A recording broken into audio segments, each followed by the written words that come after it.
Hi guys! Ngayon naman po ay magluluto ako ng recipe sa broccoli na sure na magugustuhan nyo at ng mga anak nyo. Maglagay lang po tayo ng mantika sa kawali at gisahin natin ng bawang. Ako po inuuna ko yung bawang tulad po ng nakasanayan. Kayo po ba ano inuuna nyo, bawang o sibuyas? Paki-comment naman po at sinunod ko na nga pong gisahin yung sibuyas.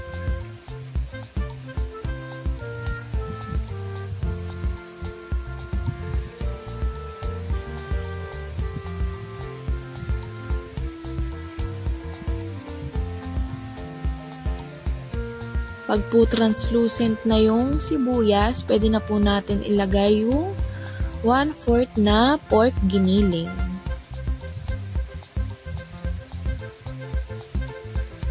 Gigisahin ko lang po ito.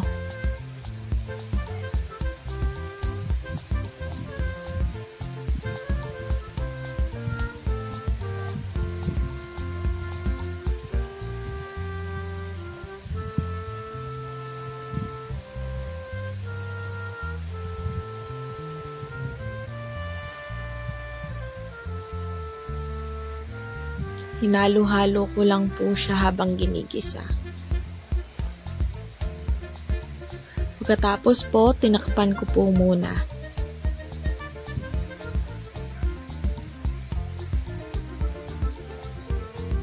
Tapos, mga ilang sandali po, haluin po ulit natin. Hintayin po natin siyang magisa ng mabuti, syempre. At, yung yung malapit na siyang maprito, yung nagmamantika na siya.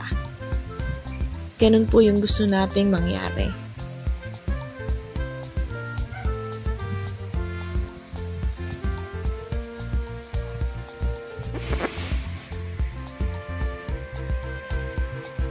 Tinakpan ko po muna siya ulit. At pagkatapos po ng ilang sandali, ayan, pagka po ganyan na medyo halos mapiprito na siya at lumabas na yung kanyang mantika,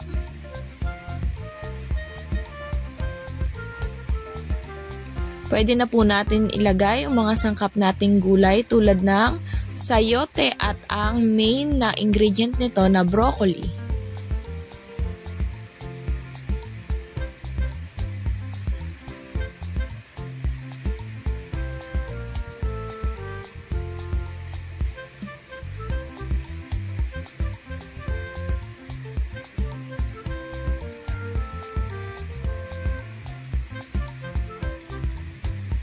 Yan, ginisa-gisa ko lang po siya ng konti.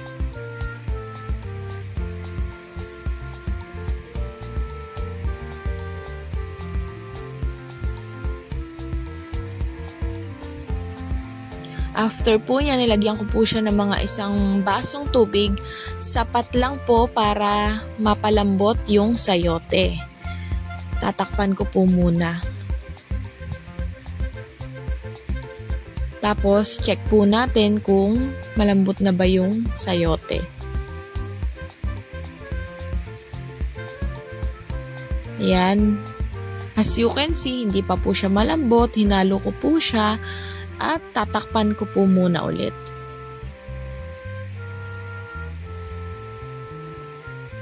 Paborito nga po pala ito ng aking panganay na anak na si Jeyon. Ito po ay lagi niyang request sa akin. After po ng ilang sandali, at this time po, ayan, malambot na yung sayote.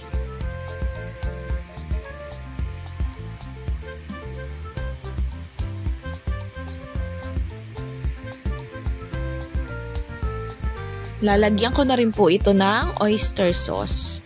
Nilagyan ko po ito ng total of 90 grams ng oyster sauce.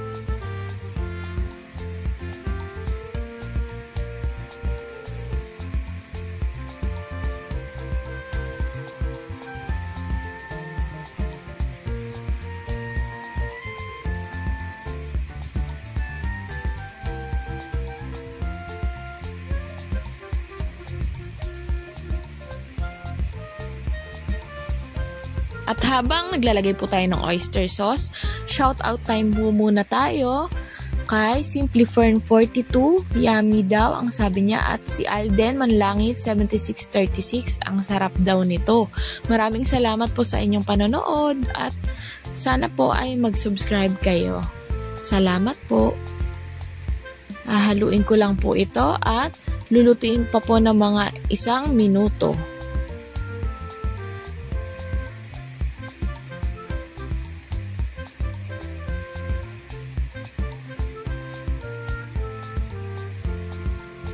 Sigurado po akong magugustuhan nyo ang ulam na ito.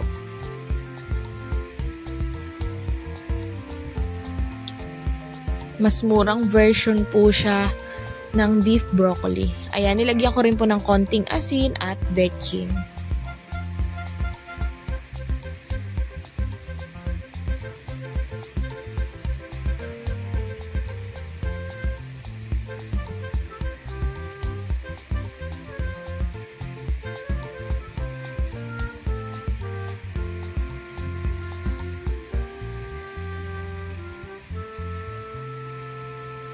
After 1 minute, ayan, luto na po ang ating pork giniling with broccoli. Thank you!